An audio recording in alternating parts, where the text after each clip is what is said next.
sisi time frame. Ya, time frame itu diusahakan kalau bisa H4 dilihat, H1 dilihat, M15 dilihat. H4 itu kita lihat kira-kira yang terdekat kemana. Kalau di H4-nya misalkan begini ya. Di H4 misalnya begini ya, kondisinya trennya naik, kemudian di sini sudah ada rejeksi, sudah ada merah. Yang running itu masih jalan begini, naik turun, naik turun. Maka ini menjadi petunjuk secara umum tren itu akan turun. Sehingga garis besar utama dulu, oh ini mau turun. Jadi tinggal nanti cari triggernya aja. Di H1 kita cari, kemudian di M15 untuk mengkonfirmasi lagi. Tapi ternyata misalkan ini bergerak naik terus, ya sudah, berarti follow, ikut yang terdekat di H1 M15. Nah, contoh misalkan begini, di H4. Nah, di H4 kita lihat. Yang terdekat selalu kita amati 10 candle terakhir ya. Di H4 itu candle sebelumnya warnanya hijau, ada merah, ada hijau. Ada hijau, merah, hijau. Trennya kuat naik, merah ini koreksi, dikembalikan naik lagi. Kalau dari awal itu sudah merah sampai ke bawah seperti ini, maka kemungkinan merah itu akan kembali lagi ke sini lagi. Maka kemungkinan merah akan kembali lagi ke situ lagi. Kok bisa begitu ya? Tentu pengalaman panjang kita mengajari dan sekarang berada di puncak tren tertingginya. Kemudian tinggal kita cari aja nanti trigger untuk sell. Kita masuk ke H1, trigger untuk sell. Nah, trigger untuk sell itu di mana? Break di sini. Break di sini adalah trigger untuk sell kita. Lah kan terlalu jauh. Ya, itulah kesabaran yang kita uji. Kalau kita masuk berada di dalam ini, di dalam kotak ini, maka nanti akan keseret naik turun. Nah, sekalipun kita juga bisa manfaatkan di situ ya. Kalau seperti ini, naik turun kotak begini, maka yang paling pas itu adalah di time frame M15. Kalau di H1, dia mau naik, belum bisa break di sana.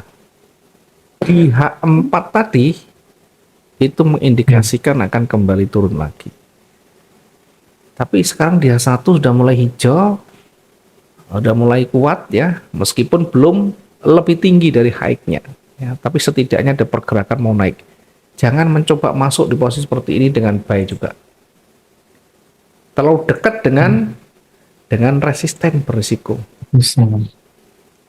Apalagi ngambil posisi sell di sini. Dasarnya tidak, maksud saya dasar dari petunjuk itu belum kuat. Sekalipun boleh, sekali lagi dimanapun boleh, walaupun kita sell di sini pun boleh saja. Cuma nanti agak lama untuk kita dapatnya. Nah, tentu lebih pas itu berada di bawah dari low-nya. Apakah di sini atau di sini ya? Nanti itu kita bisa uji ya.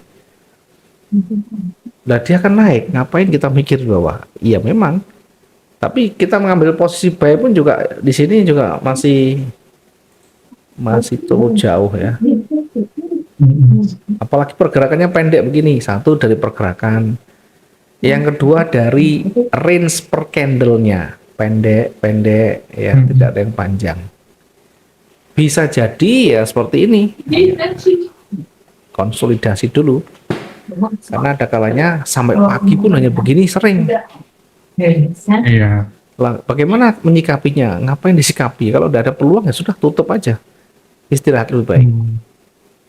Kalau udah jamnya cukup ya, kalau misalkan udah cukup malam, kalau masih sore jam 6, jam 7 kan masih potensinya banyak. Tapi kalau udah jam 10, jam 11 itu artinya sudah jam-jam mau stabil. Pergerakannya di situ sudah tidak terlalu jauh.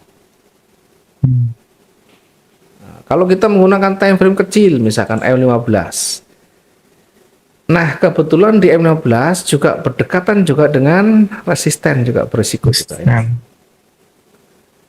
Sehingga memang harus diuji kesabaran kita seperti ini ya. Masih berbenturan dengan resisten, di bawah pun sama ya. Sehingga naik turunnya akan berada di area range namanya, di antara high dan low-nya.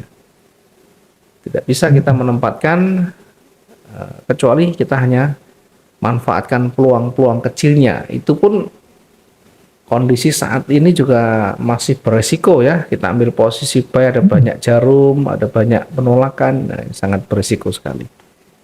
Nah, bagaimana kalau M5? Ya, kalau kita siap dengan banyak candle tidak masalah. Di M5 itu akan kelihatan dengan pola sama ya, naik, turun, naik lagi, turun, menguji support. Tidak bisa break, maka dia akan naik lagi. Begini sudah. Nah, kita juga bisa menguji dengan berbagai time frame yang kira-kira nanti cocok, yang kira-kira nanti nyaman, bisa menghasilkan, maka fokuslah di situ. Di M5 misalkan kita menempatkan posisi setelah break di sini misalkan, boleh saja. Targetnya cuma 100-200 saja. Nah, targetnya ini udah banyak di sini, sampai di sini udah banyak. Dari sini kita menempatkan, kemudian sampai di sini sudah cukup ya, 200 lebih. Itu kalau kita mau pendeknya ya, biasanya M5 itu ya ambil 100-200 itu. Tetap kita menggunakan pola, tetap kita gunakan triggernya ya. Ini berarti tidak bisa break dari supportnya. Sudah ada rejeksi, kita tunggu misalnya ini hijaunya lebih tinggi boleh, atau kita lihat setengah, lebih dari setengahnya kita ambil posisi buy, boleh saja. Nah, kira-kira nanti kita cocok dengan yang mana, kita bisa mengujinya ya. M5 ya, M15, H1. Kalau H1, H4 itu lebih condong ke trading agak panjang ya, daily ya, atau day trading ya, targetnya agak lama ya. Tapi kalau yang M15, M5 itu ke scalping ya, entry dan exit dengan cepat.